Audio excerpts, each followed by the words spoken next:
오늘 이 시간에는 요한복음 강해 15번째 시간으로서 생수와 예배에 관하여 예수께서 사마리아 여인에게 주신 말씀이란 제목으로 함께 말씀의 은혜를 나누기를 원합니다.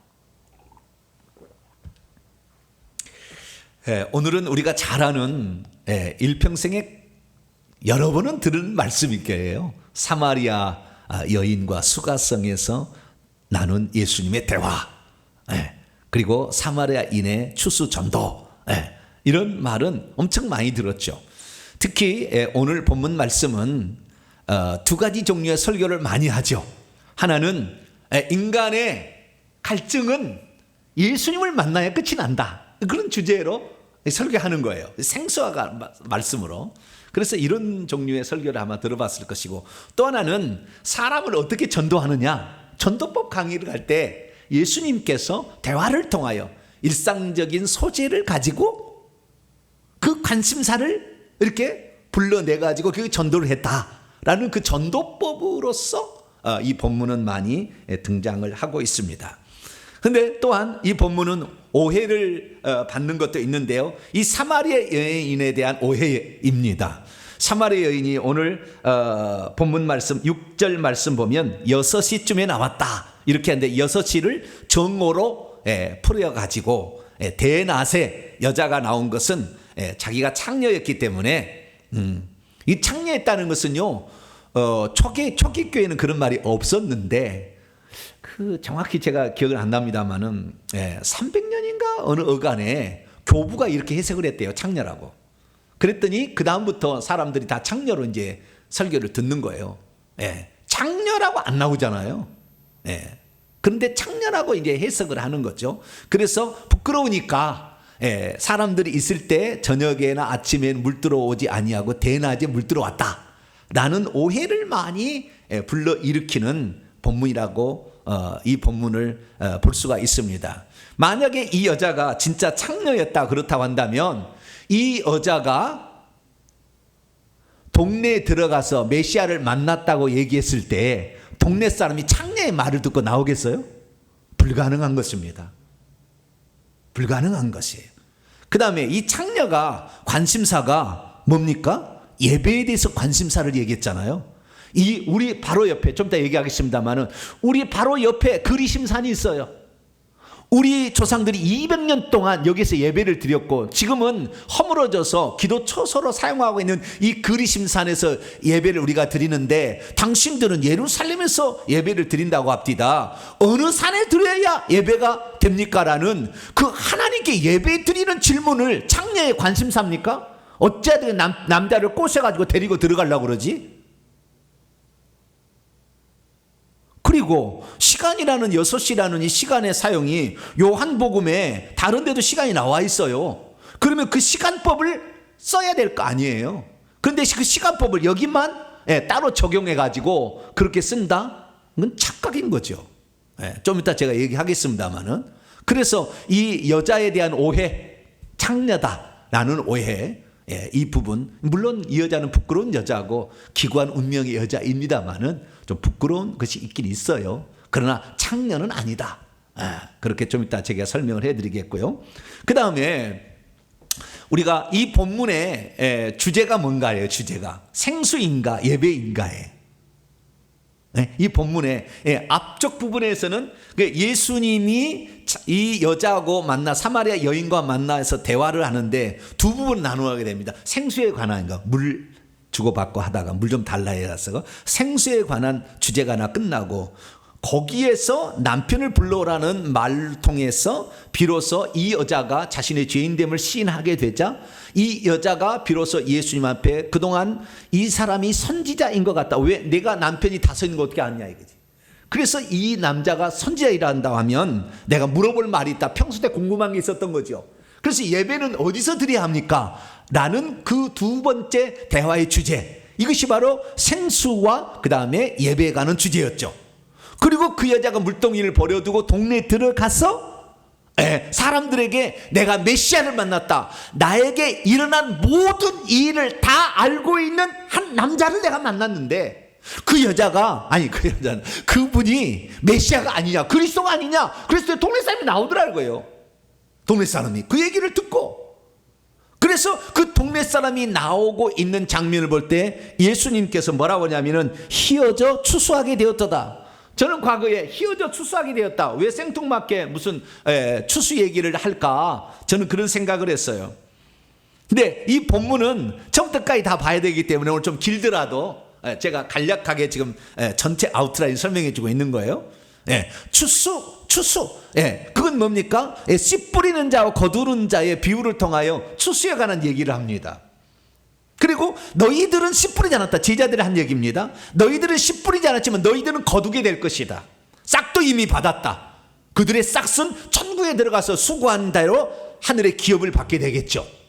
싹도 이미 받았는데 너희들의 그 추수, 너희들의 눈에는 그때 당시가 AD 27년 겨울로 12월 중순경입니다. 이 예수님이 갈 때 이제 보리가 약간 싹이 나올까 말까 하는 그런 시기예요. 그래서 지금은 추수할 시기가 아니다, 너희들이 그렇게 말하고 있지만, 왜? 들판에 보니까 그렇게 돼 있으니까. 그런데 나는 지금 이 사마리아 여인의 말을 듣고 오는 저들이 희어져 추수할 곡식이다. 나의 양식은 뭐냐? 이 여인에게 복음을 증거해서 생명을 얻게 하는, 그래서 아버지의 뜻을 행하고 그것을 온전히 이루는, 이것이 내가 음식이다. 이것이 내가 살아가는 그 생명의 힘이다. 얘기하면서 너희들의 눈을 들어보라. 저 곡식을 보라. 그게 뭐예요? 사마리아 여인들을 보고, 사마리아 여인이나 사마리아 사람들을 보고 예수님이 한 얘기죠. 그래서 처음엔 나는 이 추수가 무슨 말인지 알 수가 없었는데, 결국에 이 얘기는 이 추수에 관한 주제입니다. 영혼을 어떻게 추수할 것인가? 이 본문은, 그래서 요한복음 4장 1절에서 42절의 본문은 추수에 관한 주제를 말하고 있는 거예요. 그래서 제자들에게 그것을 나중에 거두게 될 것이다 얘기를 했고, 결국에 사마리아인도 예수님께 나와서 직접 예수를 만나서 말씀을 들어보니까 이분이 세상의 구주다라고 스스로 고백하는 것으로 이 본문은 끝나고 있습니다. 그래서 오늘 본문 말씀은 아주 중요한 말인데, 어떤 사람은 그래요. 사마리아 여인을 만나러 갔다. 일부러 사마리아 여인을 만나러, 그래서 이 베레아를 우회하지 아니하고 직진해서 이 예루살렘 남유다에서 저 북쪽 갈릴리로 갈 때에 이 여인을 만나기 위해서 갔다, 이렇게 얘기하는데 그게 맞는가? 이 여인을 위해서 만나는 것 같습니까? 사마리아 전체의 구원을 위해서 간 겁니까? 정확히 얘기해 보자고요. 정확히. 그런데 어떤 사람들은 이 본문을 그렇게 해석해요. 틀린 건 아니죠. 부분적으로 볼 때는 맞겠죠. 그러나 정확히 이 본문을 보게 되면 예수님께서 왜 6절이죠? 6절이 아니라 뭡니까? 4절, 사마리아를 통과하여야 하겠는지라. 이 본문을 헬라어 원문으로 보면은 4절, 그런데 그분이 사마리아를 통하여 가는 것을 반드시 해야 하셨다. 데이라는 말은 영어로는 must인데요, 반드시 해야 한다라는 거예요. 그분은 사마리아를 반드시 통과해야 하겠다고 그리 일부러 가셨다, 그 말이에요. 그 왜 예수님이 사마리아를 통과하느냐? 그 여인이 기다리고 있기 때문에, 그 여인을 만나기 위하여. 물론 그것도 틀린 건 아니겠죠.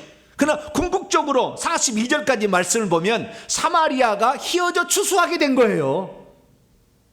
추수하러 간 거예요. 추수하러, 한마디로. 그래서 우리 본문을 전체적인 맥락을 통해서 이 본문을 보게 된다고 한다면 우리가 어떻게 추수를 하는가?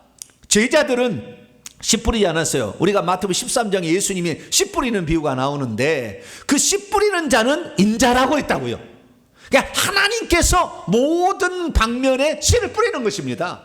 그래서 우리가 가서 뿌려진 것이 희어지게 될 때 추수를 하는 거예요. 그러니까 내가 열매를 땄다고 해서 내가 잘한 것이 아니라 주님이 다 이미 해놓은 것을 우리가 거두는 것뿐인데, 수많은 사람이 자기가 했다고 자기가 상을 받잖아요. 오늘 전도했다고 전도상을 받잖아요. 물론 격려 차원에서 하는 거지만 부끄러운 일이에요. 내가 한 게 아니거든. 주님이 다 해놓은 것을 나중에 가서 거두기만 하는 거예요. 거두기만. 그 주님 분명히 얘기하셔요. 그래서 이 오늘 본문의 주제는 생수, 그 다음에 예배, 추수입니다. 그런데 궁극적인 주제는 추수인데, 그 추수에 관하여 제자들과 나누는 얘기가 아주 의미심장합니다. 그래서 우리의 전도의 관점과 우리가 전도하는 자의 자세가 무엇이고 어떤 자가 결국에 그러나 추수에 동참할 수 있는 것인지를 주님께서는 분명하게 우리에게 얘기해 주고 있죠. 그래서 이 본문은 영혼 구원에 관하여 우리가 아주 중요하게 여겨야 되고, 생수를 통하여서는 인생의 갈증이 어디에서 해결될 수밖에 없는가, 이 문제까지 우리가 살펴볼 수가 있는 것이고, 예배라는 것을 통하여 오늘은 장소가 아닌 그리심산과 예루살렘이 아닌 영 안에서 진리로, 영과 진리 안에서 예배하는 것. 옛날에 신령과 진정, 잘못된 번역이에요. 영과 진리로. 오늘 개혁 성경은 제대로 개혁 개정은 번역이 됐습니다. 영과 진리 안에서 예배하면 장소에 관계없이 주님은 예배를 받으신다라는 그 예배의 관점을 분명하게 또 주님이 제시해주고 있는 것이죠. 그래서 이런 본문을 중심으로 오늘 살펴보게 되면 금방 오늘 말씀을 이해할 수 있으리라 생각합니다. 자, 그러면 오늘 본문의 장소, 우리 본문에 등장하는 그 수가성 사마리아가 어떤 곳인지부터 먼저, 그 다음에 그 여인이 말했던 그리심산과 야곱의 우물은 어디에 있었는지를 먼저 살펴보면 이 여자 대화의 내용들이 금방 이해가 되니까 먼저 배경부터 한번 살펴보도록 하겠습니다. 자, 왼쪽 그림을 보면 중간쯤에 빨갛게 사마리아라고 되어 있지 않습니까? 그 사마리아 아래쪽을 유대라고 그러고 사마리아 위쪽을 갈릴리라고 그럽니다. 그래서 이스라엘 나라는 3등분할 수가 있는데 중간에 사마리아가 있는 거예요.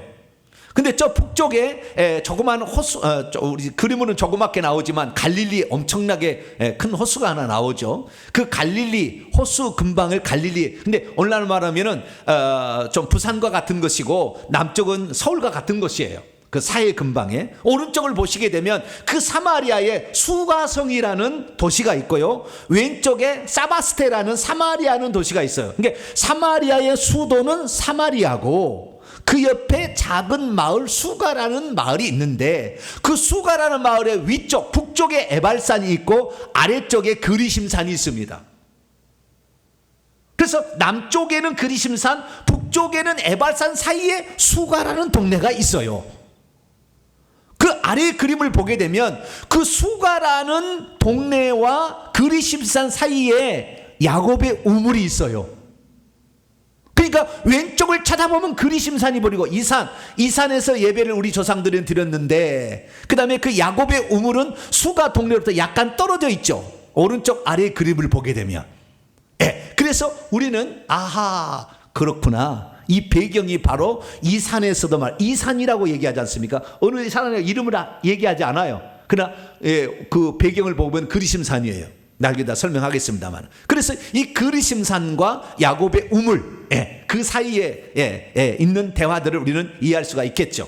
그래서 제가 그리심산을 공중에서 이 드론으로 촬영한 것을 하나를 가져와 봤는데요. 왼쪽 그림은 위에서 그리심산 꼭대기를 찍은 거, 거기에 무슨 과거에 비잔틴 시대에 예배당을 세워놓은 그런 흔적이 남아요. 그런데 이슬람이 정복하면서 다 파괴해버렸죠.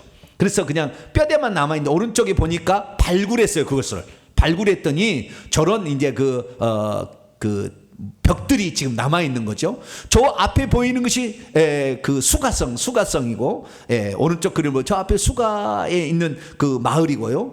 그 다음에 이 그리심산에서 지금 본 장면을 이렇게 얘기를 하고 있습니다. 그래서 우선 배경을 보고 여기서는 수가성 마을에서 저쪽 그리심산을 바라본 거예요. 그래서 이 그리심산은 867m, 예루살렘에 보면 감람산에 위치하고 비슷한 높이입니다.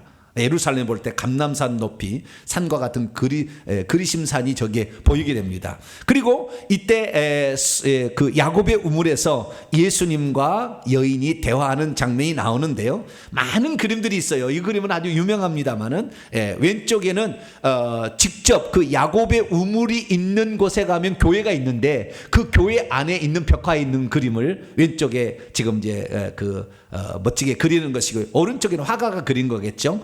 그런데 오른쪽 그림을 가져온 것은 제가 이 우물은 깊은데 라는 말을 제가 좀 정확히 이해하려고 한 거예요. 왜냐하면은 그 우물은 깊기 때문에 끈이 달린 두레박을 밑으로 내려야 되는, 오래 내려야 되는 거예요. 그래서 예수님과 대화 가운데에 당신은 뭡니까? 물 그릇, 그릇도 없고 이 우물은 아주 깊은데 어디서 생수를 갖고 있다는 말입니까? 라는 이제 질문을 하는 그 장면에 이 여인이 끈이 달린 그 두레박을 지금 내리고 있는 그런 장면이라 제가 이 그림을 가져와 봤습니다. 그래서 예수님과 이 여인이 대화하고 있는 내용을 보겠습니다. 자, 그러면 이제 본문을 처음부터 하나씩 제가 설명을 해 보도록 하겠습니다. 오늘 본 말씀을 제가 헬라어 직역으로 해왔기 때문에 헬라어 직역으로 간단히 넘어가면서 중요한 부분을 살펴보도록 하겠습니다. 자, 1절부터 3절까지 먼저 보게 되면은요, 그러므로 예수께서 제자들을 만들고 세례를 삼고 세례를 베푸시는 것이 세례 요한보다 더 많다는 것들을 바리새인들이 들었다는 것을 예수께서 아셨을 때에, 여기서 바리새인들은 1장에도 나옵니다마는 세례 요한이 네가 그리스도냐 아니냐 밝히 조사하려고 조사팀을 보낸 사람이 바리새인이었어요. 그러니까 사내들인 공의의 핵심 멤버죠. 그래서 사내들이 이제 세례 요한이 세례는 점점 약해지고 예수님으로 말미암아 세례가 더 많다는 얘기를 들으니까 예수님을 또 어떻게 꼬투리를 잡아보려고 바리새인들이 이제 이 소문을 들었다는 얘기를 듣고 무슨 일이 있겠구나 라고 생각했을 때 2절, 그렇지만 사실은 예수 바로 그분께서 세례를 주고 계셨던 것이 아니요, 오히려 그분의 제자들이 세례를 주고 있었어요. 그분은 그래서 유대를 내버려 두시고, 왜? 복잡한 마찰 충돌을 일으키지 않고, 아직 그 때가 되지 않았잖아요. 아직 내 때가 이르지 않았는데 잡혀가면 안 되잖아요. 그렇기 때문에 그 유대를 내버려 두고 갈릴리 안으로 떠나가셨어요. 그래서 갈릴리로 가시는데 4절 보니까 사마리아를 통과하여서 가기를 원했다는 거예요. 반드시. 머스트.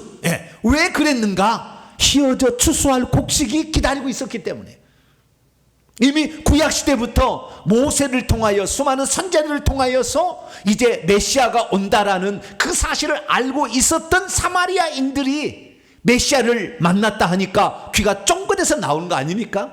그래서 그 추수할 곡식들이 많은 그 사마리아를 주님이 일부러 통과해야 되겠는데, 맨 처음에 그 시발점을 어떻게 하느냐, 5절에 보니까 그 한 여인이 이제 등장을 하게 되는데, 그 여인이 등장하기 전에 5절 6절 말씀 배경을 말하는데, 수가라고 말해지고 있는 사마리아 성읍 안으로 가셨는데요, 야곱이 그의 아들 요셉에게 주었던 바 그 땅과 가까이 있는, 그리고 6절 거기에 야곱의 우물, 샘이 있었어요. 이 물이 자동적으로 올라오는 거예요. 샘은. 샘이 있어 왔는데, 그러므로 예수께서 여행에서부터 피곤한 채 있으면서 샘 곁에 이렇게 앉게 되셨다. 시간은 대략 6시로 있어 왔다. 자, 보세요. 여기에 6시라는 말이 등장합니다. 그럼 6시는 정오일까요? 수많은 사람들이 이것을 어떤 가톨릭 신부가 해석한 것을 가지고 지금까지 다 이것을 해석을 하고 있는데요, 우리는 시각이라는 것을 이 요한복음을 쓸 때 누구에 썼는지를 알아야죠. 요한복음 누구에 쓴 겁니까? 헬라어를 잘 알고 있는데 히브리어를 모르니까 메시아 곧 번역하면 그리스도라. 왜? 그들이 히브리어를 잘 몰라. 그래서 헬라인이니까 헬라어로 번역을 그렇게 해주는 거지 않습니까? 그래서 이 요한복음의 수신자는 유대인도 있겠지만 유대인들이 아니라 헬라어를 사용하고 있는 이방인 그리스도인들. 왜냐하면 이 요한복음은 에베소에서 쓴 거거든요. 아시아 헬라 지역에서 쓴 거예요. 그래서 이 본문의 말씀은 지금 대상이 수신자가 이방인이에요. 그래서 이 성경에 보기에는 공간복음서에 마태, 마가, 누가복음의 시간의 개념과 요한복음의 시간 개념은 달라요. 마태, 마가, 누가복음은 그러니까 히브리적 관점의 시간으로 씁니다. 히브리적 관점의 시간으로 써요. 자, 마태복음 26장을 한번 열어볼까요? 여기서 시간을 많이 뺏길 필요는 없지만, 마태복음 27장을 보세요. 27장 45절 46절을 봅니다. 제6시로부터 온 땅에 어둠이 임하여 제9시까지 계속되더니 제9시쯤에 예수께서 크게 소리질러 이르시되 엘리 엘리 라마 사박다니 하시니 이는 곧 나야는 나야 어찌하여 나를 그러니까 예수님께서 제6시에 뭡니까? 십자가에 못 박힌 거예요. 그렇죠? 제6시, 제9시. 제 제6시에 십자가에 못 박힌 것이고, 제6시부터 9시까지가 어둠에 임해서 지금 개기일식이 일어난 겁니다. 그럼 6시는 언제냐? 예수님께서 아침에 재판을 받으셨어요. 그리고 오전 9시에 십자가에 매달기 위해서 그 끌고 가서 12시에 완전히 십자가에 못 박힙니다. 그리고 오후 3시에 돌아가셔요. 그러니까 여기서 6시로부터, 6시라는 것은 6시간을 보태면 12시예요. 그래서 정오에 예수님께서 십자가에 못 박혔다는 알 수 있어요. 그래서 마태, 마가, 누가의 시간 개념은 거기다가 플러스 6 또는 마이너스 6을 해야 돼요.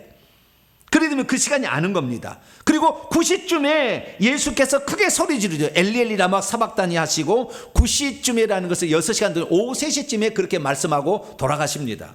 그러니까 마태, 마가, 누가는 히브리식 유대 시간 관점으로 썼다고 한다면, 요한복음은 어떠냐? 요한복음은 로마식 시간 방법을 썼기 때문에 똑같아요. 시간이 똑같아. 왜 알 수 있느냐? 자, 요한복음 19장을 볼까요? 예수님이 십자가 못 박힐 때 어떻게 됐는지.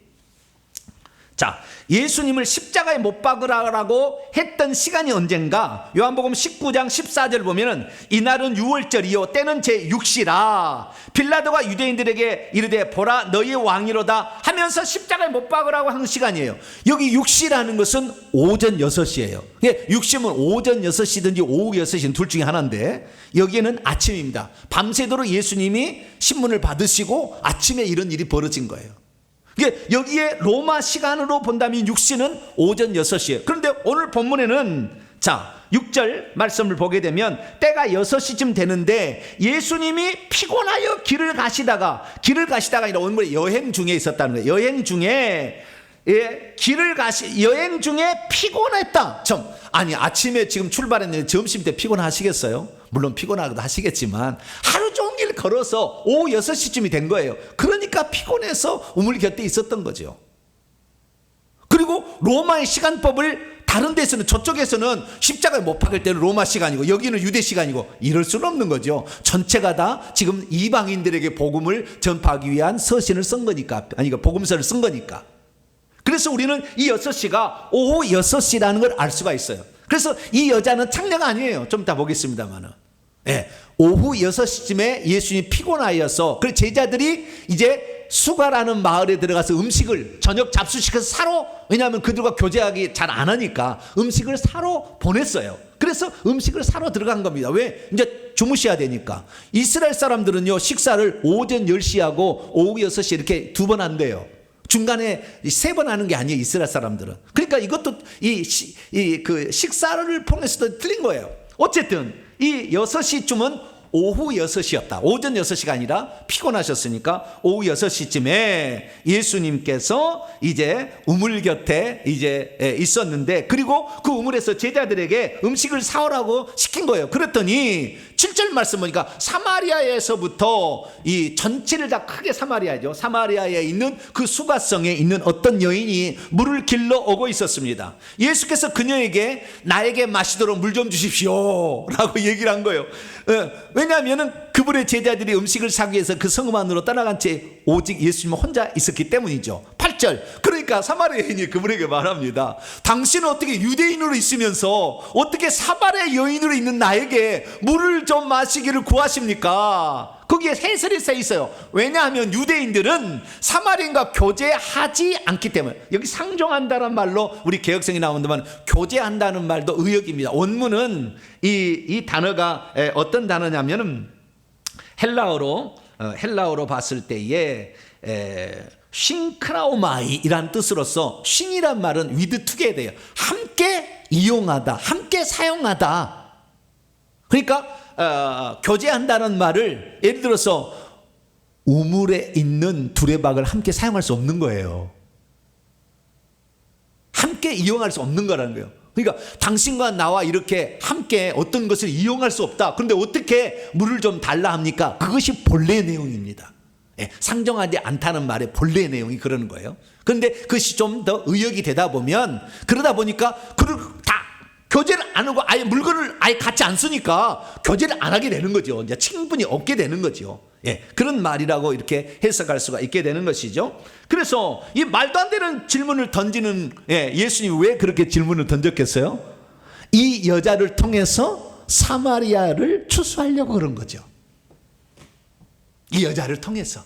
그런데 이 여자에게 관심을 갖게 하기 위해서는 간단한 청원을 하는 거잖아요. 전도할 때 그러지 않습니까? 간단한 청원. 우리가 전도할 때 너무 목이 마른데 물 한 잔 주세요. 그럼 물 안 줄 사람 없거든요. 그리고 들어가서 앉아서 대화를 하기 시작한다는 거예요. 이게 전도법의 시초입니다. 네, 간단한 부탁을 하나 하는 거예요. 길 좀 물어봅시다. 어디로 가면 됩니까? 그래가지고 시작을 한다는 거예요. 어쨌든 이 예수 그리스도께서 그에게 간단한 청원을 했는데 그 청원은 사실 하면 안 되는 청원이었어. 그래서 당신은 좀 이상합니다 라고 그렇게 생각을 했죠. 그랬더니 10절에 예수님께서 말씀하십니다. 뭐라고 말씀하냐? 당신이 만일 하나님의 선물과 그리고 당신에게 말하고 있는 이가 누구인지를 알아차리고 있었다면 당신은 나에게 물을 마시도록 주십시오. 그렇게 말하고 있는 내가 누군지를 알았더라면 당신 자신이 그에게 구하였을 겁니다. 그러면 그가 당신에게 생수, 살아있는 물을 오히려 주었을 것입니다. 그러니까 물을 달라는 것을 통하여 예수님이 주고 싶어자 하는 하나님의 선물, 이 하나님의 선물이 뭡니까? 이 생수죠, 생수. 그리고 지금 말씀하고 있는 이는 메시아, 하나님이시고, 하나님 육신을 입고 오신 분이고, 하나님의 선물이 뭡니까? 이건 곧 생수를 말하는 거예요. 생수. 왜 생수를? 계속 생수를 얘기하지 않습니까? 생수를 예수님이 주신다. 생수. 자, 여기 생수인지 아닌지 좀 이따 보고 그 여인이 그분에게 말한다. 주여, 당신은 그릇도 갖고 있지 않으며 또한 이 물은 깊은데 어디서 당신은 생수를 갖고 계십니까? 그럼 물을 준다고 하는데 나 좀 주시오 라고 얘기를 하는 거죠. 당신 자신은 우리의 조상 야곱보다 더 크십니까? 당신은 위대한 능력자입니까? 어떻게 그걸 물을 주시게? 이런 그이가, 야곱이 그 물을 우리에게 주셨습니다. 그리고 바로 그이도, 이 야곱도 그것으로부터 마셨습니다. 그의 아들들도 마셨고 그리고 그의 가축들도 마셨습니다. 이렇게 얘기를 하는 거예요. 자, 여기에 보게 되면 하나님의 선물이 무엇이냐라는 거예요. 자, 사도행전 11장을 베드로의 말을 볼까요?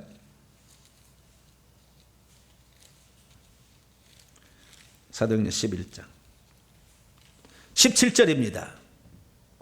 그런즉 우리가 하나님이 우리 주 예수 그리스도를 믿을 때에 주신 것과 같은 선물을 그들에게도 주셨으니, 이게 성령입니다.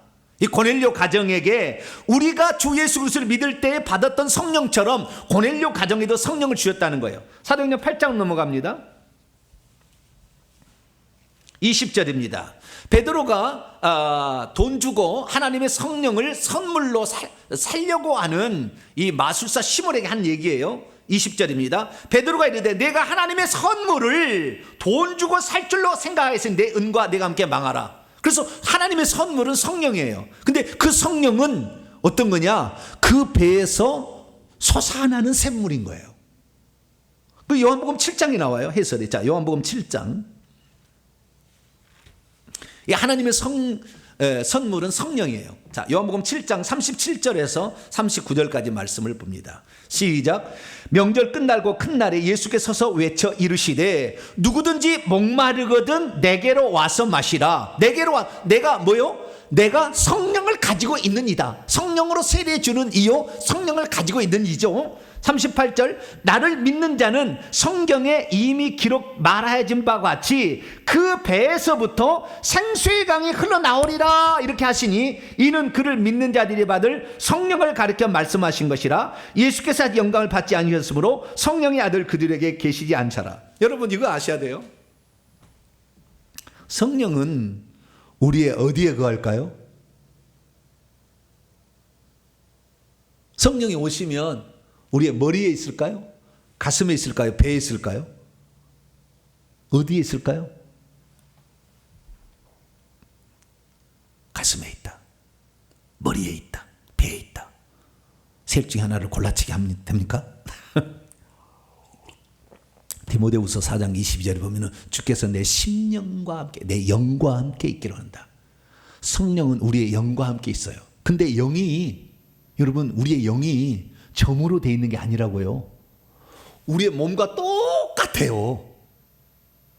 우리의 영도 이 육체의 모습과 똑같다니까요.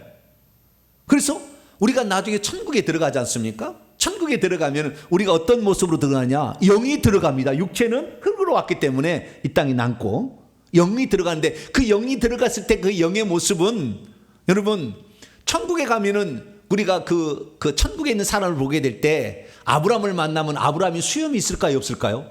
하얀 수염이. 아브라함은 할아버지니까. 수염이 있을까요? 없을까요? 저는 몰랐는데요. 이제 알았어요. 제가 하도 천국을 사모하니까 다 가르쳐 주셨어요. 네, 이제 알았어요. 천국에 가면은요, 그 영은 우리가 만약에 들어가서 천국에서 그 사람을 봤을 때 이분은 이렇게 있을 것이라고 예상한 부분으로 얼마든지 바꿔져요. 무슨 말이냐면 대부분 다 가장 젊었을 때 모습으로 있지만 다윗은 우리가 성경을 볼 때 이해할 때 뭐예요? 항상 다윗은 골리앗과 싸운 소년처럼 이렇게 느껴지잖아요. 그러지 않습니까? 다윗 하면은. 네. 그러듯이 천국에 가도 다윗은 젊은 소년처럼 돼 있어요. 왜냐하면 우리의 이해 수준은. 그런데 실제는 영은 여러 가지 모양으로 바뀔 수가 있어요. 그러니까 가장 아름다운 그런 젊은 시절의 모습으로 있다. 그것도 맞는 이야기지만 그러나 사람마다 달라요. 네. 사무엘 같은 경우는 그 수염을 달고 있는 모습으로도 많이 나옵니다. 그러나 꼭 그런 건 아니에요. 그러나 이 천국에서의 영적 상태는 그렇다는 거예요. 그게 중요한 게 아니라 영은 똑같다는 거예요. 사람에게 똑같이 이 영이 있는 것이 점으로 어디에 이 머릿속에 들어가 있는 건 아니라는 거예요. 우리의 영도 똑같은데 그 영 중에서 배는 뭐냐? 신기한 게 뭐냐면 영은 그 배에서 말이죠, 물을 퍼올려요. 생수를 퍼올리는데 그 생수를 퍼올려 가지고 가슴 쪽에다가 이렇게 불어 올리면은 가슴이 그 생수로 가득 차지 않습니까? 이렇게 이거 영의 눈이 열려 보이는 거예요. 그래서 가슴에 이 생수가 올라서 가득 차게 되면은 그냥 갈증이 딱 해소돼 버려요. 더 이상 세상 것 안 가져도 만족이 딱 일어나 버려요. 더 이상의 세상의 어떤 것을 추구하지 않아도 그냥 만족이 딱 일어나 버려요. 그 배에서 영도 똑같이 생겼는데 그 배에서 영에 하나님이 들어오셔가지고 그 배에서 생수를 이렇게 끌어올려가지고 이 물은 어디에 보냐면 하나님 보는 거예요. 왜냐하면은 요한계시록 보면은 하나님 보좌로부터 물이 생수가 흘러나온다고 그러잖아요. 그래서 하나님으로부터 오는 그 물이 결국에 성령을 가리키는 것이고 이 성령께서 물을 퍼올리게 되면 그 사람이 만족이 딱 일어나 버려요. 그러니까 예수 그리스도를 딱 만나면 그의 영혼에 이 생수가 퍼올려져서 딱 그게 들어가면은 그 다음부터는 세상 것 아무리 귀한 것도 부럽지 않아요. 그건 더 이상 부럽지 않아. 이 여자는 좋은 남편 한번 얻기를 그렇게 바랬지만 남편이 일찍 죽었는지 남편이 일 버렸는데 5명의 남편까지 있었잖아요. 그런데 이 남편이 5이 있다는 말은 정식적으로 결혼하고 이혼 관계인 것이지 창녀가 아니에요. 그런데 창녀라고 해서 그래. 남편이 있었다는 예수의 말씀은 예수님의 말씀이에요. 그 여자가 한 얘기가 아니고 내가 남편이 5 있었다 분명히 얘기하지 않습니까? 그래서 그 다음 부면을 봅니다. 13절을 보게 되면은 예수께서 대답하셨습니다. 그리고 그분이 그에게 말씀하셨죠. 이 물들로부터 이 야곱의 우물들로부터 마시고 있는 모든 자는 다시 목마를 것이다. 이건 육체의 갈증을 해결하는 물이니까. 그런데 만약 나 자신이 그에게 줄 물들로부터 마신다면 이건 주님이 주시는 성령을 통한 생수죠. 그는 장차 영원히 여기는 옛날에 설교했습니다. 그 시대 안으로 다음 시대 안으로 결코 목마르지 않는 천국에 반드시 들어가서 영생의 나라에 들어가서 그 생수를 자기 집 앞까지 다 이 물고가 튀어져서 물이 들어오니까 목마르지 않을 것입니다. 오히려 내가 그에게 줄 바 물은 그의 속에서 영원한 생명 안으로 영원한 시대 안으로 솟구치고 있는 물의 샘으로. 그래서 진짜 솟구칩니다. 우리가 성령이 들어오시면은요 이 배에서 솟구쳐서 가슴으로 들어와서 쌓여요. 그래서 넘칩니다. 그런 자들은요 은혜가 충만해가지고 그런 자들은 평안이 그냥 평온이 딱 있어요.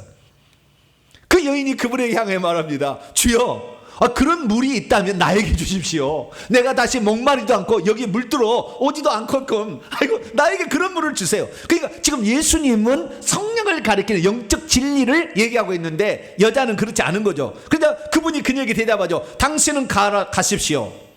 이 물을 마시려면 뭔가 하나가 필요하다는 겁니다. 그냥 그 물을 마실 수 없다는 겁니다. 그래서 16절에 정확한 질문을 던집니다. 당신은 가고 있으십시오. 그리고 당신은 남편을 소리내어 부르십시오. 그리고 당신은 여기로 오십시오. 여기 보게 되면요, 여기로 오라는 게 중요합니다. 남편을 불러서 여기 오라. 그 여자가 숨기고 있는 게 있었어요. 왜냐하면 지금 있는 남편도 그 남편이 아니잖아요. 그 여인이 대답합니다. 그분에게 말했습니다. 나는 남편을 가지고 있지 않습니다. 이 여인의 이 17절의 솔직한 대답, 자기의 부끄러운 남편이라고 얘기하지 않냐고, 나는 지금 살고 있는 남자가 더 이상 남편이 아닙니다. 부끄러운 여자죠. 나는 남편을 가지고 있지 않습니다. 또 이 남편이 죽을까 봐 결혼을 안 했는지, 이 남편이 버릴까 봐 결혼 안 했는지 모르겠지만 기구한 운명의 이 여인은 자신을 솔직하게 부끄러운 과거를 털어놓습니다. 예수께서 그녀에게 말씀하십니다. 맞습니다. 잘 말했습니다. 당신이 남편을 가지고 있지 않다는 것을. 왜냐하면 당신은 남편 5을 가졌기 때문입니다. 과거에. 그리고 지금 당신이 가지고 있는 그이도 당신의 남편으로 있지 않기 때문입니다. 당신은 이것을 참된 것으로 말한 채 있습니다. 그 여인이 그렇게 말합니다. 오, 당신은 선지자가 아닙니까? 자신의 과거를 다 얘기하고 있으니까. 여러분, 여기서 알 사실은 뭐냐면, 영생, 그건 생명이죠. 그건 성령이죠. 그건 생명의 물이죠. 그래서 생명을 우리에게 받으려면 어떻게 해야 되느냐? 자신이 죄인이라는 것을 신해야 한다는 거예요. 이거 없이는 안 돼요. 믿기만 해서 되는 거 아닙니다. 모든 사람들이 처음에 예수 믿을 때 나는 죄인인데 이 죄값으로 죽을 운명이라는 것을 분명히 인지한 상태에서 예수를 믿는 거예요. 그런데 지금 이 생수를 주님이 그냥 주실 수 없어요. 그 여자가 죄인이라는 것을 고백하지 않았기 때문에. 그렇기 때문에 이 여자가 죄인이라는 것을 고백하도록 하기 위하여 예수 그리스도께서는 당신의 남편을 불러오라. 어떤 사람은 그럽니다. 왜 예수님이 생뚱맞게 남편을 불러오라 그랬느냐? 아니에요. 이 여자의 솔직한 고백을 듣고 싶은 거예요. 죄인이라는 것을 시인하지 않는 자는 결코 구원자이신 예수님을 만날 수 없어요. 그렇기 때문에 그 여자의 부끄럽지만 나는 죄인이다라는 걸 시인한 거예요. 나는 지금 남편을 가지고 있지 않습니다. 나는 지금 부끄러운 여자입니다. 라는 얘기를 분명히 거기에서 하게 된 것입니다.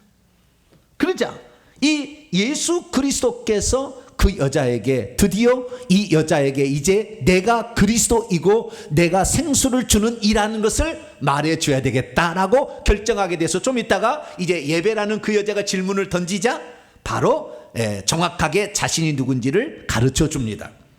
그렇기 때문에 우리가 여기서 알 수 있는 것은 죄에 대한 시인이 없는 자가 예수 그리스도를 안다는 것은 잘못 아는 것이고, 그런 자는 생수가 안 들어간다는 거예요. 자기가 죄인인 것을 철저히 알아야만이 생수가 들어갈 수 있다는 거예요. 성령이 들어갈 수가 있다는 거예요. 근데 오늘날 수많은 사람들이, 어릴 때부터 예수 믿는 사람들은 자기가 죄인이라는 걸 잘 모를 수가 있어요. 저처럼 늦게 믿은 사람들은 자기가 죄인이라는 걸 뼈저리게 느껴서 얼마나 많이 눈물로 회개했는지 몰라요. 나 같은 죄인을 왜 주님이 사랑하셔서 찾아오셨는가? 그것 때문에 저는 정말 눈물을 많이 흘렸어요. 하염없이 흘렸어요. 하염없이. 그건 늦게 믿었기 때문에 그렇죠. 근데 어릴 때부터 믿는 사람은 그렇게 믿었기 때문에 자기가 죄인인지 뭔지 별로 죄도 안 짓고 살잖아요. 그러니까 잘 죄인지 모르는데 저는 엄청 죄를 많이 지었거든요. 나중에 회개 기도문을 기도하다 보니까 우상 숭배의 죄를 안 한 죄가 없어. 안 한 것이 없어 거의. 근데 깜짝 놀랐어요. 와, 이렇게 죄를 지었으니 제가 그때 예수 믿을 때 그렇게 펑펑 울었구나. 나 같은 죄인을 왜 사랑하셔서 구원하러 오셨는가? 그 문제 때문에. 그래서 죄의 문제의 해결 없이는 주님을 만날 수 없다. 생수 줄 수 없다라는 것이 내 남편을 불러오라는 말의 진이었다라는 겁니다. 그런데 그때 이미 자기가 죄인인 걸 시인하고 이미 예수를 만나고 있잖아요. 그러니까 실제적으로 이 여인은 이제 주님을 만나버리게 된 거예요.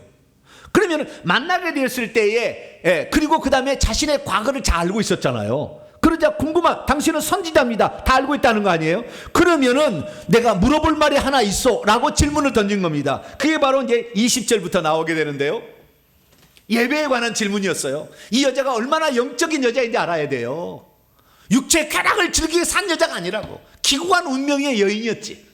그리고 지금 남자도 자기를 버릴까봐 혹은 죽을까봐 결혼을 못하고 있는 여자였지. 그런데 20절에 그러니까 이런 질문을 던지는 거예요. 그리고 그 여인의 말을 듣고 동네 사람이 예수님을 만나러 나올 수가 있었던 거죠. 자, 20절입니다. 우리 조상들은 이 산, 아까 옆에 그리심산 867m, 약간 좀 높은 그런 산에서 예배하였습니다. 그리심산이죠.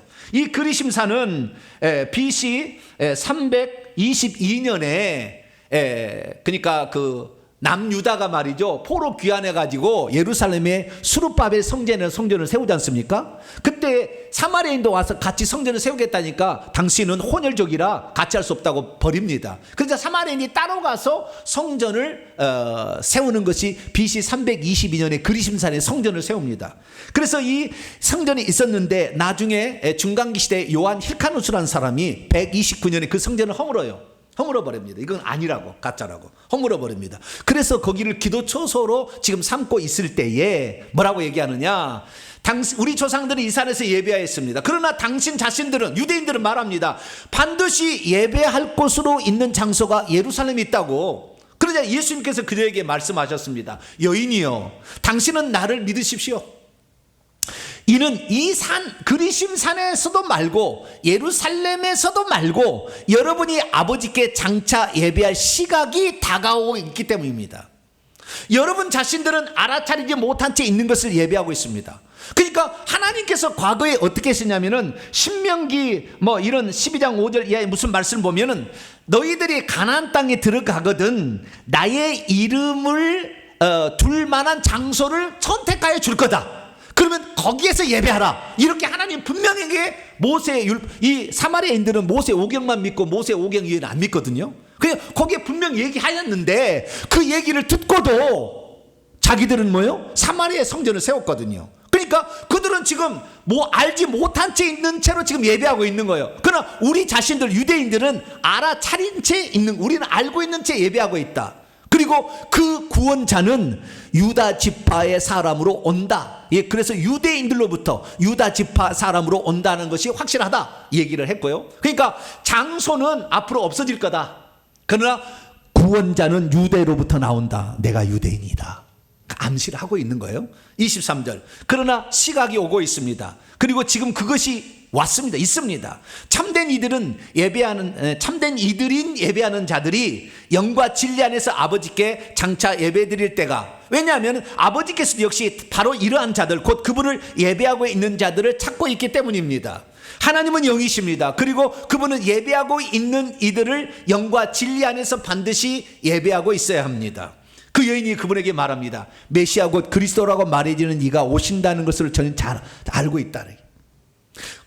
저분이 오신다면 그분은 이 모든 전체의 것들을 다 우리에게 설명해 줄 수가 있을 겁니다. 예수께서 그에게 말합니다.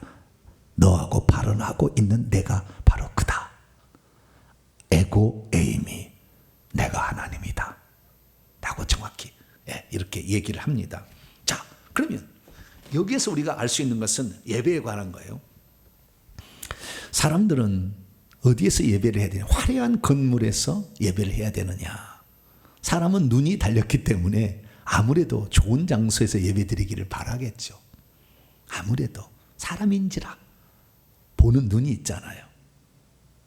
그러나 하나님께서는 어떻게 그 사람들을 예배하는 걸 보냐면은 좋은 장소에서 예배드리는 걸 보지 않아요. 그 사람 하나하나가 영 안에서, 진리 안에서 예배하는가를 보셔요. 그 장소가 집이든 그 장소가 교회 건물이든 그 장소가 오두막이든 상관없는 거예요. 그때가 예수 그리스도 올 때부터 그렇다는 거예요. 예수님은 더 이상의 성전, 예수님이 성전이니까 더 이상의 나를 통하여 이제는 새로운 시대가 도래하고 있다라고 얘기를 한 거예요. 그러면 영 안에서 예배한다는 말과 진리 안에서 예배한다는 말의 의미는 무엇일까요? 우리는 이 두 가지 사실에 대해서 정확히 알아야 됩니다. 자, 예수님께서는 왜 영 안에서 그리고 진리 안에서 예배한다는 말을 얘기하고 있는 것일까요?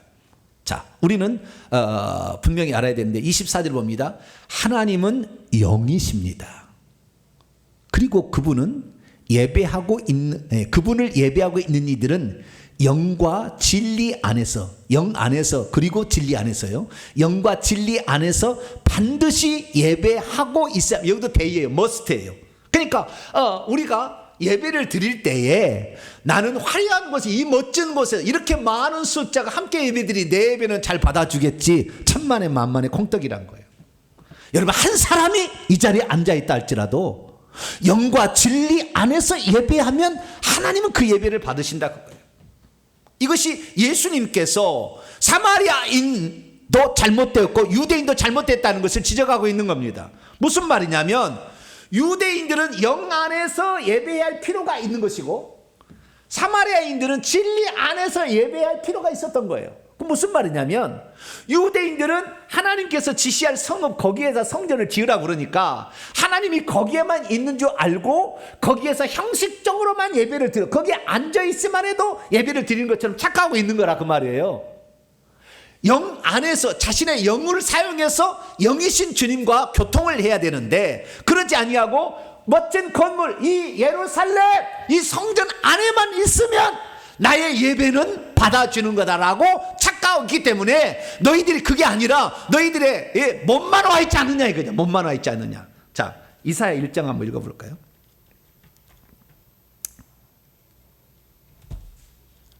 오늘 다 못하면 다음 주에 계속 합니다. 네. 이사야 1장. 이사야 1장. 12절인데요. 12절인데 14절까지 봅니다. 근데 12절 이해를 위해서 11절부터 한번 14절까지 읽어보죠. 시작. 여호와께서 말씀하시되 너희의 무수한 재물이 내게 무엇이 유익하뇨? 나는 순양의 번제와 살찐 짐승의 기름에 배불렀고 나는 숫송아지나 어린 양이나 순염소의 피 제사 지내는 건 나 기뻐하지 아니하노라. 너희가 내 앞에 보이려고만 오니 이것을 누가 너희에게 요구하였느냐? 내 마당만 밟고 있을 뿐이다. 헛된 재물을 다시 가져오지 말라. 분향, 향을 피우는 것은 내가 가증 여기는 것이고 월삭, 초하루에 지는 거죠. 안식일, 그 다음에 절기 이런 것을 모이는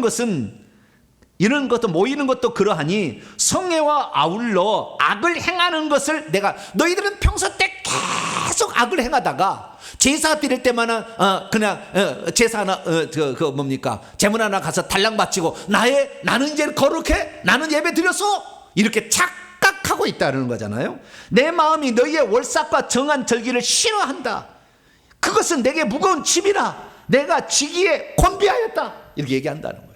그러니까 형식에 머물러 있어서 그 내용, 그 중심, 그 마음은 떠나버리고 그 영은 떠나버리고 육체만 가지고 예배를 드리고 있는 유대인 이들도 잘못됐다는 거예요. 그 다음에 두 번째 사마리아인도 잘못됐다는, 진리가 아니라는 거예요. 왜? 하나님께서 정한 예배당이 있었다고 분명히 준다고 이 신명기서에 모세오경에 얘기를 했는데도 그 어리심 산에다가 자기들이 헛된 성전을 만들었잖아요. 거짓 것을 유사품을 만들었잖아요. 너희들은 진리가 아니지 않느냐는 거예요. 그러니까 우리가 오늘날에 말할 때는 우리가 오늘날에 이것을 적용한다면 우리가 말이죠, 오늘날에 멋진 건물에서 예배드리고 많은 사람이 예배드렸다고 나는 예배 잘 드렸다 착각하지 말라는 거고요. 두 번째는 우리가 하나님께 예배 드린다 그러면은 우리는 모든 형식이 필요 없어. 그리고 그냥 마음껏 그냥 해라는 게 아니고 그 마음 중심 하나님께서 뜻한 바 된 그것이 어디에 있는지를 알고 예배를 드려야 되는 거죠. 진리 안에서 요한복음 14장 6절에 내가 곧 길이요 진리요 내가 진리를 요한복음 8장 내가 진리를 너희에게 말함으로 내게 오지 않는구나 내가 바로 그니라 라고 얘기해도 너희들이 못 알아듣는구나 이렇게 얘기를 하는 거지 않습니까? 그래서 예수 그리스도 안에 들어가야 진리가 너희를 자유케 한다 그렇게 얘기했지만 사람들은 그 진리이신 예수 그리스도를 못 발견하는 거예요. 그래서 사마리아인들은 헛된 것 거짓 것을 계속 숭배하고 있는 거예요. 너희들 잘못되었다. 네, 이제는 영 안에서 너희의 그 영, 너희 마음이 중심이 그 다음에 진리 예수 그리스도의 그 말씀 변함이 없는 그 말씀을 가지고 그 진리 안에서 예배를 해야 되는 것이지 나는 멋진 건물에서 예배하니까 그거 아니다. 그리고 하나님의 말씀을 떠나서 예배하는 것은 아무리 저는 요즘에 난 충격을 받는 게 뭐냐면, 예배라는 형식을 갖다가 드리게 되면 다 하나님이 예배를 받으시는 아는 사람이 착각이에요. 시체 갖다 놓고 예배 드리면 하나님 받으실까요? 그렇게 받는 줄 알아. 왜? 예배 드렸으니까. 뭐요? 찬송했고 말씀했고 설교 있었고, 그러니까 예배를 하는 거예요. 그러나 그 더러운 것, 시체를 갖다 놓고 예배하는 것은 주님이 한 번도 그렇게 해란 적이 성경에 한 적도 없고, 시체는 더러운 것이다. 하나님의 전을, 시체의 영, 악한 영이 몸뚱아리에 뱀들이 가득해 있는 것 갖다가 모든 성도의 교회에 쫙쫙 퍼뜨리기 위해서 그 예배를 드린다는 것은 내가 가증히 여긴다. 분명히 하나님께서 우리에게 영적으로도 말씀하시는데 그 사실을 깨닫지 않고, 예배를 드렸으니 찬송이 있었다, 설교했다, 말씀이 있었다, 기도 있었다, 그러니 그 예배다. 사마리아인들이 여기도 성전이 있다, 우리 성전에서 예배를 드린다, 그러니까 이 예배는 받으신다. 똑같은 거 아니에요? 똑같은 거 아니에요? 그거 아닙니다. 잘못된 겁니다. 인간의 방법으로 고안해가지고 여기에 성전이 있으면 여기에서 예배 드리면 하나님께 예배 드린 것이지, 여호와께 예배 드려 다른 거 예배 드렸느냐, 우리가 잘했다 그렇다고 해서 예배를 하나님 받으신 거 아니라는 거예요. 근데 수많은 사람들이 오늘날에 예배 드릴 때 그렇게 예배를 드려요. 아닌 건 아닌 거예요. 귀신 퍼뜨리는 거예요. 뱀들 나와서 온 성전 안에 돌아다니게 만드는 거예요. 그렇게 하면 안 돼요. 장로님 돌아가셨다, 목사님 돌아가셨다 그러면 꼭 시체를 갖다가, 관을 갖다가 성전 안에 가지고 오는데 큰일 날 일입니다. 가족들은 그 시체에 있는 그 관을 묻어야 되니까 그 옆에 가. 그래서 성전에 봐도 가족들이 죽으면 제사장도 몸을 더럽힐 수 있다, 그러나 대제사장은 절대 안 된다, 이렇게 얘기했지 않습니까? 가족들은 어쩔 수 없죠. 자기 피부치가 죽었으니까. 그럼 모든 성도들이 그렇게 더럽힐 필요가 있냐 그 말이에요. 거기다 꽃 바친다고 하나님이 그걸 뭐 받을 줄 아세요? 천만의 만만입니다. 착각한다는 거예요. 그래서 우리는 영과 진리로 이렇게 예배를 드리는 것이다 라는 것을 가르쳐 주게 될 때 그 여인이 비로소 이 남자는 보통 사람이 아니구나, 내 과거를 다 알았지, 영과 진리로 예배하는 진짜 우리의 잘못과 실수, 그것을 분명하게 지적해 줬지. 그러자 25절에 메시아 곧 그리스도라는 이가 오시면 전체 모든 것을 다 알려줄 겁니다. 그랬더니 내가 바로 그다. 그랬더니 그 여자 반응 보세요. 28절을 보니까요, 물동이를 버려두고 동네로 들어가서 사람들에게 말하기를, 내가 행한 모든 일을 내게 말한 사람을 와서 보라, 이는 그리스도가 아니냐. 여러분, 이 여자가 지금 뭐하러 불가에 나왔습니까? 자, 27절부터 원문을 봅니다. 그리고 이것으로 인하여 그분의 제자들이 그때 돌아왔어요. 그리고 그들은 그분이 여인과 함께 말씀하고 발언하고 있는 것을 기억이었습니다. 어떻게 이렇게 말하지? 사마리아인하고. 그럼에도 불구하고 당신은 무엇을 찾고 있습니까? 또는 당신은 여인과의 무엇을 발언하고 있습니까? 아무도 맞지 않아요. 왜? 예수님은 잘못된 게 없을 거니까. 예수님은 다른 의도가 없을 거니까. 스승을 존중하는 것이죠. 그러자 28절, 그러므로 그 여인은 물동이를 버려두었어요. 아니 여러분, 이거 아셔야 돼요. 주님을 만나면 인생의 모든 문제는 아무것도 아니라는 걸 알게 돼요. 그것이 안중이 없어요. 그 자신이 만난 그 메시아 예수님을 전해줄 마음에 가득 차버려요. 그렇기 때문에 당장 인생에 필요한 이런 것들이 문제가 되지 않아. 이거 다음에 해도 되는 거야. 그분을 전하는 것이 그냥 마음에 그냥 가득 차버려. 그러니까 물동이를 버려둔 거 아닙니까? 그 소금으로 갔어요. 그래서 사람들에게 말을 합니다. 뭐라 하면, 여러분, 내가 행했던 만큼 모든 것들을 내게 말했던 이 어떤 사람을 한번 와서 보십시오. 이 사람이 그리스도가 아닙니까? 그런데 아까 너희는 알지 못하는 걸 예비하고, 그러니까 사마리아인들도 그리스도에 대해서 많은 갈급함을 다 가지고 있었다는 거예요. 그래서 지금 무르익어가고 있어요 지금. 그런데 그 중에 한 명이 사마리아인이 물들어 왔죠. 예수님은 그 여인을 매개체로 하여서 다 깨우는 겁니다, 지금. 그래서 이 여자가 자신이 메시아를 만났으니 그 감격이 오죽하겠습니까? 내 인생의 모든 문제를 다 알고 있는 그분 앞에 해결받지 못할 것이 뭐가 있겠어요? 그러니까 모든 것을 제쳐놓고 했더니 30절의 말씀이 중요한 거예요. 그러자 그들이 그 성읍으로부터 밖으로 나왔어요. 그리고 그들은 예수를 향하여 오고 있었습니다. 여러분, 만약 이 여자가 창녀였다면 내 더러운 짓을 하고 있는 이 남자를 만나보러 오시면 왔겠냐고요. 창녀가 아닌 거예요. 다 똑같이. 그러나 기구한 운명에 정말 불행한 여인이었다는 것을 동네 사람이 다 알고 있어요. 그런데 그 불행한 모든 것들을 때문에 늘 얼굴에 그늘져 있었고 슬픔에 빠져있던 그 여인이 화색이 돌면서 물동이도 없이 헐레벌떡 달려와서 동네 사람들, 내 말을 한번 들어보시오. 내가 이렇게 일평생에 너무나 어려운 삶을 그렇게 살아왔는데 이 모든 것들이 그리스도가 온다면 해결해 준다고 했는데 내가 우물가에서 그리스도를 만나지 않겠소? 와서 한번 보시오. 내 말은 참말이요 라고 그렇게 열정을 가지고 그들에게 이렇게 외치게 되자 동네 사람들이 그 여자가 창녀했다면 안 왔다니까요. 그 여자는 그래도 그 자신의 운명 속에 정말 그리스도가 오기를 그렇게 간절히 바랬던 그 동네의 다른 사람과 동일한 그런 소망을 갖고 있었기 때문에 그들도 그리스도가 왔다는 말을 들었을 때 그리스도를 만나기 위해서 예수님께 나온 줄로 믿습니다. 그래서 결국에 이 예수님께 나와서 이제 말씀을 하게 되는데 그 다음에 31절부터 말씀은 시간이 다 됐기 때문에 이 추수에 관한 말 아주 중요한 또 말씀이 많이 있기 때문에 시간이 다 되어서 여기까지 오늘은 정리하도록 하겠습니다. 자, 오늘 우리는 사마리아 여인과의 대화가 왜 시작되었는가? 그 여인만을 구원하기 위한 목적이 아니었다는 거예요.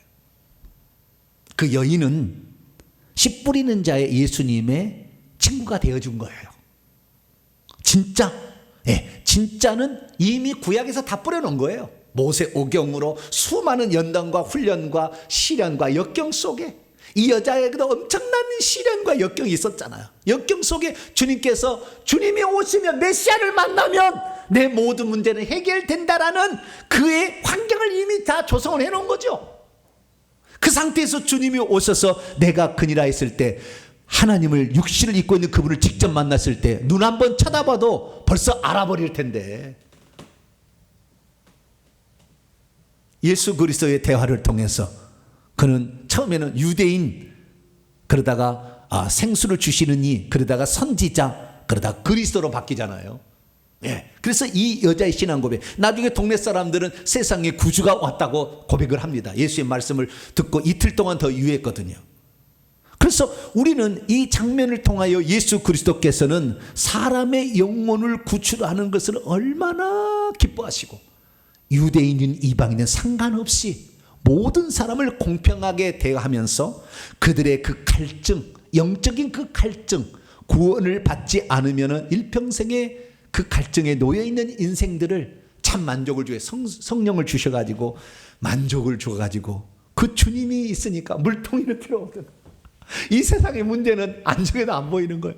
주님을 전해야 되겠다. 이 메시아를 전해야 되겠다. 이 열정에 그냥 끓어오르는 그 열정으로 결국에 이 사마리아 사람들이 다 와서 예수님의 얘기를 듣고 결국에 이 사마리아 전체가 예수 그리스도를 받아들이는 위대한 결과를 낳게 되었다. 할렐루야. 그래서 오늘 만약에 우리가 사마리아인과 같은 위치에 있다고 한다면 우리를 말미암아 우리도 예수 그리스도 우리 안에 참 만족을 주시는 영혼의 갈증을 해결해 주시는 그 예수 그리스도를 열정적으로 전하시길 바랍니다. 이 여자가 전하지 않았다면 어떻게 왔겠어요? 이 여자 때문에 사마리아 전체가 구원의 복음을 들을 수 있는 기회가 주어졌고 또한 사마리아에 놀라운 일이 있었고요. 이 일 때문에 나중에 사도행전 8장에 가면 빌립 집사가 사마리아에 갔을 때 다 와서 빌립의 말을 들은 것은 예수님께서 이미 몇 년 전에 이렇게 다 작업을 해놨기 때문에 그 그리스도를 소개했을 때 그분을 그분이 그분입니까? 라고 얘기한 거잖아요. 사도행전 8장에. 그러자 사마리아의 복음을 받았다는 얘기를 들었을 때 사도행전 8장 14절에 보니까 베드로와 요한을 사마리아에 보내서 성령을 받게 하잖아요. 왜? 진짜 이제 성령이 오신 거잖아요. 이때는 소개만 해준 것이고 진짜 성령 생수가 온 거 아닙니까? 네. 그래서 이때 당시에 이 요한복음 4장 당시에 그때 현장에 있었던 베드로와 요한이 그 장소에 다시 가서 사마리아에 가서 그 장소에 다시 가서 다음 주에 얘기하겠습니다. 그 장소에 다시 가서 성령을 받으시오. 생수를 받으시오. 그때 생수 얘기했던 분이 이제 성령으로 여러분에게 생수를 주십니다. 할렐루야. 그래서 성령 받고 사마리아 교회가 탄생한 줄 믿으시기 바랍니다. 우리의 삶에 주님은 누군가를 찾고 있는데 우리가 그 예수 그리스도께서 찾고 있는 한 사람이 되도록 그리고 그분을 만나게 되면 열정적으로 주변의 사람의 복음을 전하는 저와 여러분 되시기를 바랍니다. 거룩하신 하나님 감사합니다. 오늘 우리는 사마리아 여인을 통하여 주님의 모든 사람이 다 구원을 받기를 원하는 그 넓으신 크신 은혜를 봅니다. 주여, 우리들도 그 사랑을 받았다면 이 여인처럼 복음을 증언하게 도와 주시옵소서. 우리 주 예수 그리스도의 이름으로 기도하옵나이다.